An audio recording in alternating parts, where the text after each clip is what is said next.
Hello, I'm Kirk LaPointe, publisher and editor-in-chief of Business in Vancouver. We're proud to present this series of 10 discussions with prominent British Columbians in what we call the BIV Business Leadership Series, where they're going to share their views on the impact of the pandemic and how our economy can recover.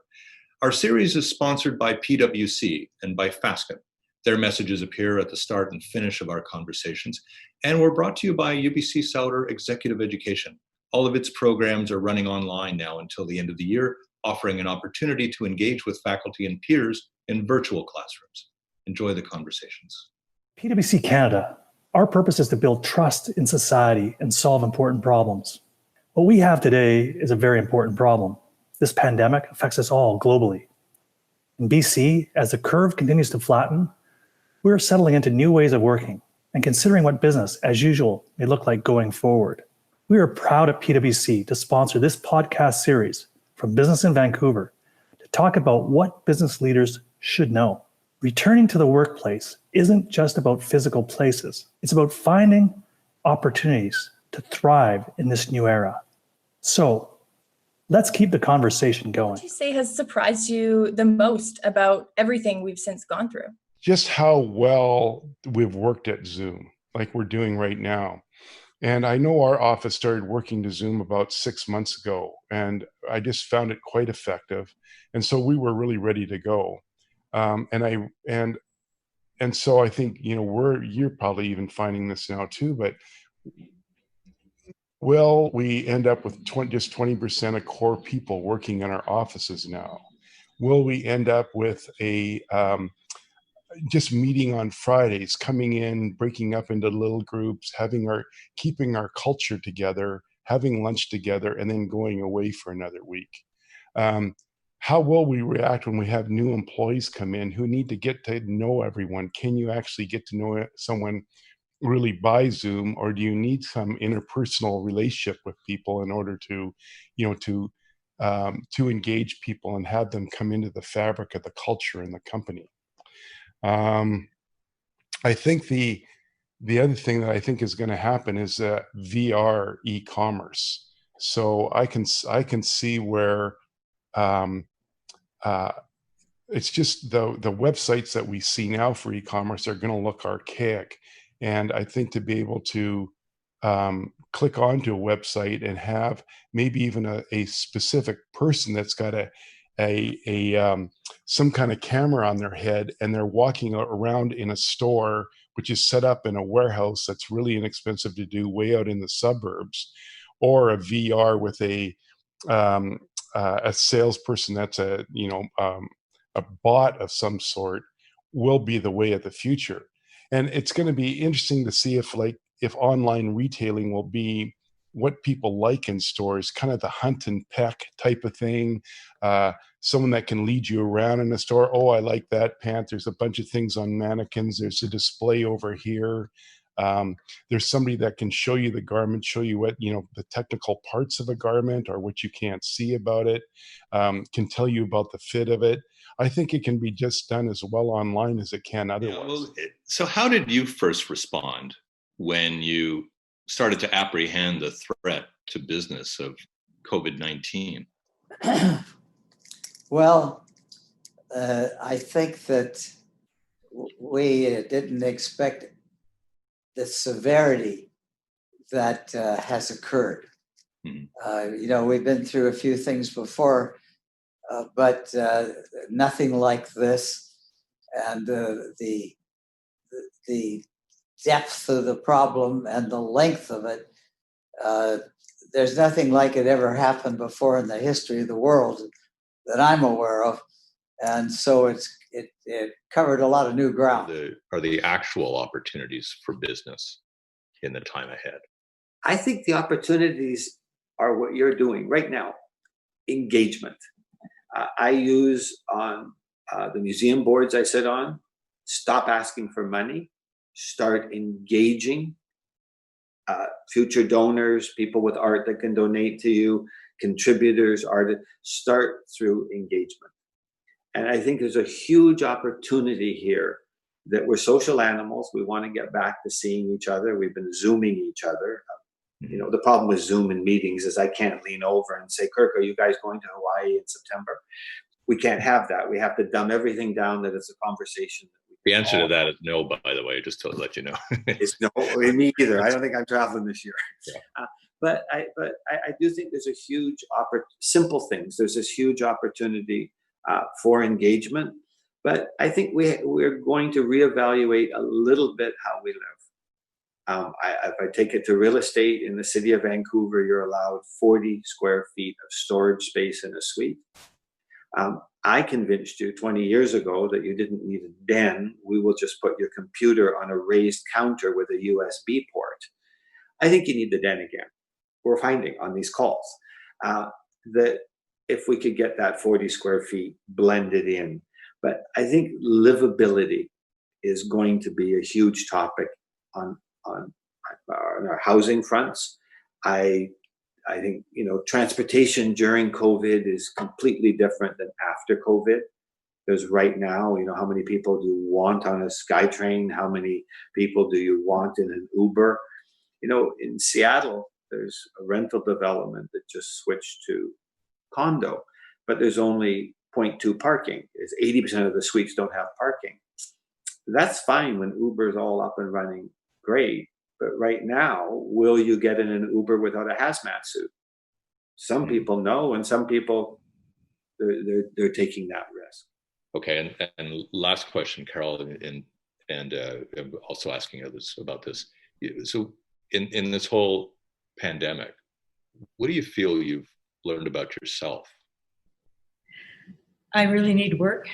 I really enjoy my work, and intellectually, I need that kind of challenge and stimulation. And I know that this has been a real test of that. But also, I would say my social contacts, you know, my good friends, my family for sure, and my business friends. I think I'd taken all of that a bit for granted, and now really appreciate how important that social network is. Especially British Columbia, we're really known for kind of the importance of entrepreneurs, small businesses. Is that going to be of concern though? Because maybe it's just going to be tighter margins for those small time businesses moving forward. You know, I think the whole business model is going to adapt, the whole thing. And, you know, if you look at a small business that now has to invest in deep cleaning, that now has to invest in PPE, it's going to cost them more to deliver services. And I think the consumer needs to be ready to adapt to that and paying a little bit more of a premium for these services that we value. So the model is going to change, but hopefully some things are going to become a little bit cheaper in terms of, you know, what you deliver and how you deliver it through innovation. So, you know, less travel. I can tell you we're more efficient by virtue of being able to do Zoom meetings. Documentation, you used to have to come in and do your documentation in front of us and sign it. Now we're looking at digital documentation where you can sign it remotely and send it in. You used to have to go into some of our branches for facial verification and ID verification. We're now piloting technology to do that in our call centers. So certainly we're adapting. It's going to be the services industry, you know, just the pure services, that retailer on the street that I'm going to make a plea while I'm on here that we're all going to have to support. And, you know, our services, I was talking to another woman, is we're going to have to be very supportive with our tipping. And if they increase our prices, let's make sure we support them because they're really important to the economy and they're really important to us. So that's kind of the moral piece that's going to come out of that. I don't mean to sound droll about it, but I mean, I almost go back to my childhood now going, look, it's a plane, you know, because there aren't that many planes up there right now. No. What's your, speculate a little bit, how are we going to get this back? What's the human psyche turn of the corner that we need here?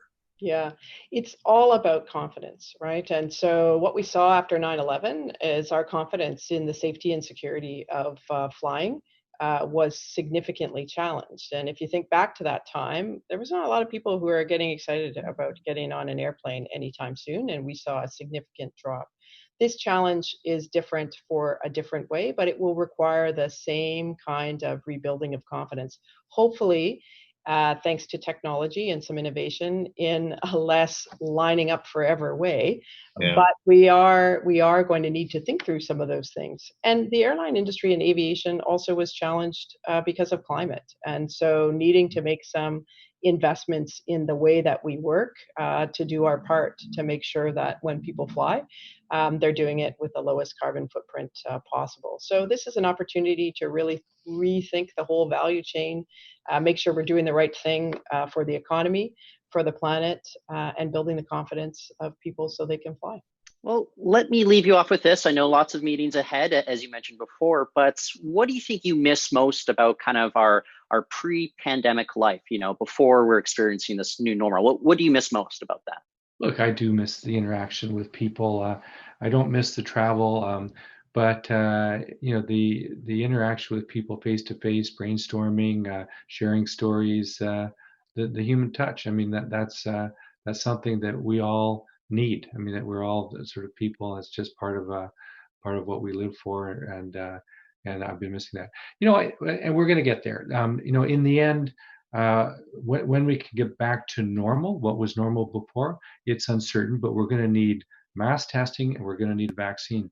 And we're going to need to develop some practices that help reduce the risk of resurgences in either this virus or other viruses coming along. One of the things that we've seen a lot of attention paid to is copper and the antimicrobial properties of copper. And you may have heard of this, but there's an article in the media almost every day about it. But it turns out that viruses like COVID-19 on a stainless steel surface or wood surface or plastic surface, they can live for days and days. But on a copper surface, they die within 2 to 4 hours. And so for the high touch surfaces like doorknobs and railings, and particularly in hospitals, nursing station countertops, intensive care units, getting copper surfacing there can make our whole society structurally healthier. And so I was intrigued to see that Toyota, when they announced they were reopening their plant in Ontario, they're coating all the railings with copper. Tech has donated copper surfaces to the Vancouver General Hospital's intensive care unit, and they've been studying it for the last 2 years, and they have some really good numbers about reduced infections and making people safer. So I hope that as we go forward, you'll see copper applied. It can even spray on copper surfaces to all sorts of surfaces that make society healthier in the end, safer, which then allows us to get back to human contact, back to normal. Well, I think one thing we've seen in the past is in a lot of traditional industries, we have our operations model or our industry or our company. And then over here, we have an innovation department or the technology department that sort of stands as a department outside of our company. We even talk about it in the way we talk about the economy. We have all these sectors, and then we have the technology sector. What COVID has taught us is that technology is woven through all parts of our organization, whether it's employee engagement in the HR element, whether it's customer service and getting our products or services into our customers, whether it's our operations or whether it's our marketing. Technology is going to make us faster, better, stronger. And the companies that will come through COVID successfully and in a position to grow are the ones that realize that technology will help every element of their business. It's not an add-on when you have time to pay attention. I'm curious about, and I don't know how far ahead we can look, but I mean, do you think that there will be opportunities emerging out of this? Or do you think it's ultimately going to result in, I don't know, maybe a setback for the industry, even in the long term? I don't see that for British Columbia. I just think that we're going to be one of the leaders in the industry. We want to set the standard. I think it's a real opportunity for us to, be, the best jurisdiction anywhere globally to do film production. We're excited about that part of it. I guess we look at it as an opportunity now, once we've got over the initial shock. I mean, there's an awful lot of people that are out of work right now in the industry that we'd love to get back to work. And so we want to ramp up, when we can. But when we do, we expect to be here for the long term. You look at British Columbia itself, and it has a very diversified economy. It was able to navigate the 2008 financial crisis quite well. We went through that recession and came out stronger economy than other provinces. I'm wondering, what do you think about BC's ability to bounce back, or BC's ability to navigate this crisis right now? I'll tell you, I feel very privileged in that we're a global business. We have 6,000 customers in 130 countries around the world. And while 2/3 of my employee base are here in Vancouver, and I'm a fiercely loyal Canadian, less than 5% of my customers are actually in Canada. And so I feel very privileged in that, at the risk of complexity, I have the ability to flatten my risks and opportunities by virtue of having access to customers all around the world. And I think for BC-based organizations that have that global ambition, or at least even that global backdrop already, that they're going to be in a very, very good position to be resilient through situations like this. And it's probably just worth emphasizing as a Canadian commercial, the diversity of the talent pool in our community. I know we have employees from 35 different countries of origin. I think that's one of the great things about being a core employer in BC, is that we're able to, source from that kind of diverse talent pool, and it allows us to build products that are, sought after around the world. Thank you, everyone, for attending today's very interesting session. I'm Will Westring, Managing Partner of Fasken's BC region, which includes our downtown Vancouver and Surrey locations. Fasken is a Canadian-based international law firm with offices across Canada, in London, England, Johannesburg, South Africa, and Beijing, China. We are BC's largest law firm and have been serving this province's business community for over 130 years. At Fasken, we provide a full range of legal services, including assisting clients in relaunching their operations and implementing COVID-19 business recovery efforts. Please call us or visit our website for information on all the services we provide, including our COVID-19 Knowledge Center. We really are in this together. Thank you.